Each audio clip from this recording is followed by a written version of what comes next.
All right. Hi, everybody. I'm Uddy from the dog walking company, and now I have my clicker, so we can go to the next slide. This story starts with Keep, my 4-year-old Shiba. I'm considered one of the most obsessed dog owners out there. This is my kid, my family, pretty much everything to me. Yes, I am crazy. And I was so obsessed with getting her someone to take care of her with as much love and attention as I give to her that I literally stalked the dog walker that I hired. I followed him around the neighborhood to make sure he was good with the dogs, and I even knocked on the doors of the clients that he had to make sure that they loved him as much as I wanted to. But that's too hard. It shows that this is kind of a broken industry. There's a bunch of fragmentation in the service space. All these people out there are doing great jobs, but they don't know how to market themselves, and they don't know how to get the customer to understand why they should trust them. So I decided to get a team together. The first guy I found was my friend Co.at. I've known him since I was in diapers. We were roommates in college. We're roommates right now.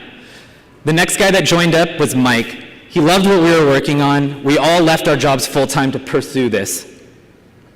So what's our vision? We're creating the total in-home pet care solution. Our vision starts with these services because they grant us access to the home and access to the client's trust. After we have that, we own distribution, so we can go into the house, drop off the products the pet owner needs directly to their kitchen counter. This is everything from the food to the pet bowls to toys, you name it.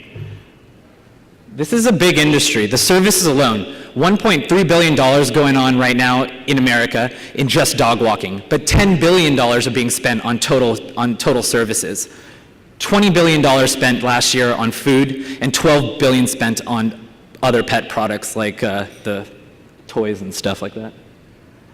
So we got here through a lot of assumption testing, a lot of validation testing, and the first thing that we realized was that people want this job. People love what they're doing here, but can't be found. So what we figured out was let's put together those tools and services for them. Let's get the insurance. Let's get the online experience so they have scheduling and payment. Let's get them a beautiful web experience so they can market themselves to customers. So we put up an Indiegogo, and within a month, $12,000 was raised from 150 backers who said, yes, this is something we want to exist. So here's what we offer. This is our website where the customer can come and buy our service. Then when they sign up, they get impeccable scheduling and payments features.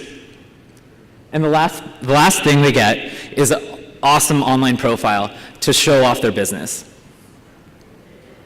So yeah, we're the dog walking company, the total in-home pet care solution. Thanks for the time. All right. All right, Pete. Start with you. Yeah, I thought you did a great job with the presentation. I like how you told the story. It was good. I like that you are starting this small. I like that you're testing. I like the approach. It even feels like the neighborhood you're starting in is a good fit for the product, and I believe you'll get some early traction and learn from that. Questions about the business model. I understand you're taking a percentage of the transaction on both the buy side and the sell side. Is that right? I'll explain things. Okay, yeah, so business model, and concerns about whether there are enough reasons for a dog walker to continue offering their service through your service when, after the initial contact is made, it'd be fairly straightforward to take it offline. David? Good presentation. I think we all know that there's definitely a need for dog services. My question is based upon competition, and so you look at people like Dog Vacay, which is a local company, Aaron Hirschhorn, who received funding from Vator winner. Yeah. What's that? They were a winner? They were a Vator winner, yeah. Oh, okay, yeah, love Aaron. Funded by Andreessen, and then Benchmark, Richard Gurley on the board. I mean, they have some amazing talent there. I love Aaron, so I'm just wondering how you plan on dealing with that. I really like, actually, just on the one slide you barely touched on it, but I actually thought it was key, which was, and I missed it actually online when I looked at this, but was using the dog walking as sort of your entree into actually selling products. And I'm kind of wondering there if you could actually use the dog walker as some sort of affiliate there who can actually, there's some sort of Amway model where they're selling stuff as well. And I was also curious, I mean, you talked about the overall market, but I'm kind of curious, what you guys are modeling out as the actual business side for you. Definitely. It's tough in 3 minutes to make a presentation, but you took me from are you kidding me to, well, that's actually kind of interesting. Part of it's your personality, so I really appreciate that. I think and you weren't pitchy at all. I think the issue for me would be dog walking. I like marketplaces. And so, you have to get two sides of the marketplace going at one time, and that's hard, and it takes money. You got to get buyers and sellers going.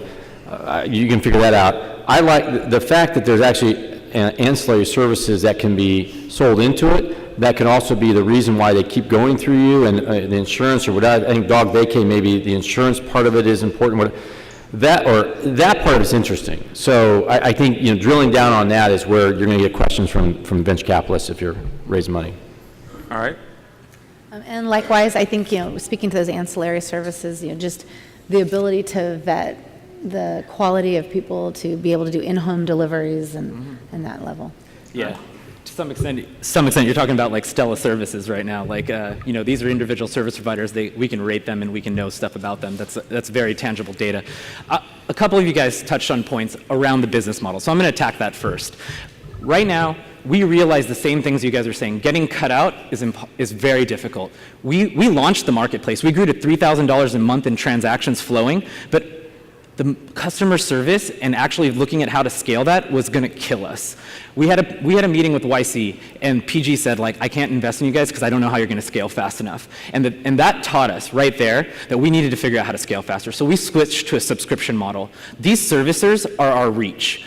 Each of them has 10 clients. There's 250,000 servicers in America, and if we can sell them on the package of suite of tools that we deliver to them, they give us access to their 10 clients so that we can go in and do those ancillary things. We can give them, we have the customers, we have reach to the customers so we can get the products onto their kitchen tables. So we changed our approach so we could scale faster, because now, instead of having to set up our operations in every city across America, we're actually already selling to New York. We called the dog walker up and he needed insurance, and so he signed up. And that was something we didn't have access to before. So I tried to address all the questions in kind of one big story. I hope that worked. That was great. Thank you. Good presentation. Thank you, guys. All right. Thank you. Give all a line.